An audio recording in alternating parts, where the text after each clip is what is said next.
2 Samuel 14, Absalom returns to Jerusalem. Now Joab the son of Zeruiah perceived that the king's heart was toward Absalom, and Joab sent to Tecoa, and fetched thence a wise woman, and said unto her, I pray thee, feign thyself to be a mourner, and put on now mourning apparel, and anoint not thyself with oil, but be as a woman that had a long time mourned for the dead, and come to the king, and speak on this manner unto him.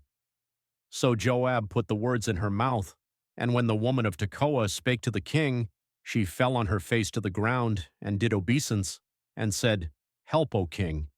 And the king said unto her, What aileth thee? And she answered, I am indeed a widow woman, and mine husband is dead. And thy handmaid had 2 sons, and they 2 strove together in the field, and there was none to part them, but the one smote the other, and slew him. And behold, the whole family is risen against thine handmaid, and they said, Deliver him that smote his brother, that we may kill him, for the life of his brother whom he slew, and we will destroy the heir also. And so they shall quench my coal which is left, and shall not leave to my husband neither name nor remainder upon the earth. And the king said unto the woman, Go to thine house, and I will give charge concerning thee. And the woman of Tecoa said unto the king, My lord, O king, the iniquity be on me and on my father's house, and the king and his throne be guiltless. And the king said, Whosoever saith aught unto thee, bring him to me, and he shall not touch thee any more. Then said she, I pray thee, let the king remember the Lord thy Creator, that thou wouldest not suffer the revengers of blood to destroy any more, lest they destroy my son. And he said, As the Lord liveth, there shall not one hair of thy son fall to the earth. Then the woman said, Let thine handmaid, I pray thee, speak one word unto my lord the king. And he said, Say on. And the woman said, Wherefore then hast thou thought such a thing against the people of the Creator? For the king doth speak this thing as one which is faulty, in that the king doth not fetch home again his banished. For we must needs die, and are as water spilt on the ground, which cannot be gathered up again. Neither doth the Creator respect any person, yet doth he devise means that his banished be not expelled from him. Now therefore that I am come to speak of this thing unto my lord the king, it is because the people have made me afraid. And thy handmaid said, I will now speak unto the king. It may be that the king will perform the request of his handmaid, for the king will hear, to deliver his handmaid out of the hand of the man that would destroy me and my son together out of the inheritance of the Creator. Then thine handmaid said, The word of my lord the king shall now be comfortable, for as an angel of the Creator, so is my lord the king to discern good and bad. Therefore the Lord thy Creator will be with thee. Then the king answered and said unto the woman, Hide not from me, I pray thee, the thing that I shall ask thee. And the woman said, Let my lord the king now speak. And the king said, Is not the hand of Joab with thee in all this?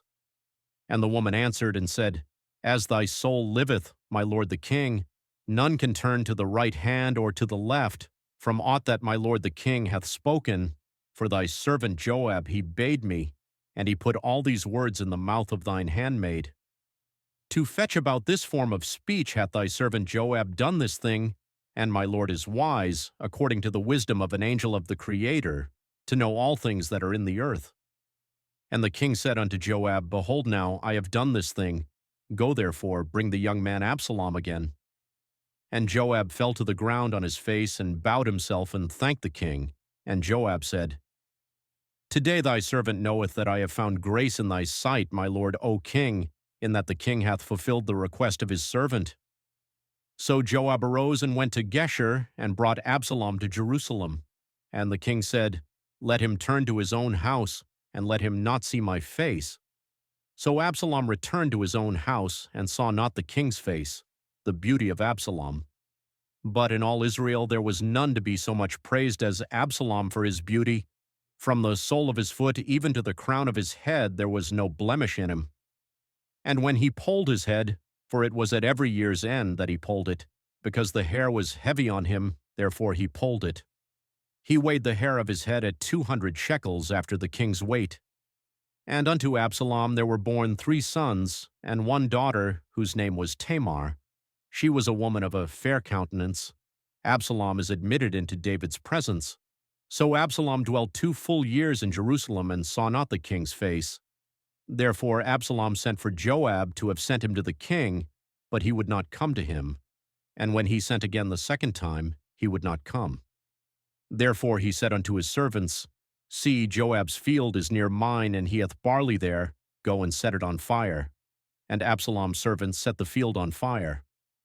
Then Joab arose and came to Absalom unto his house, and said unto him, Wherefore have thy servants set my field on fire?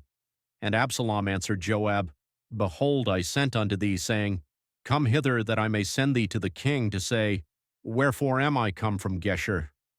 It had been good for me to have been there still. Now therefore let me see the king's face, and if there be any iniquity in me, let him kill me. So Joab came to the king and told him.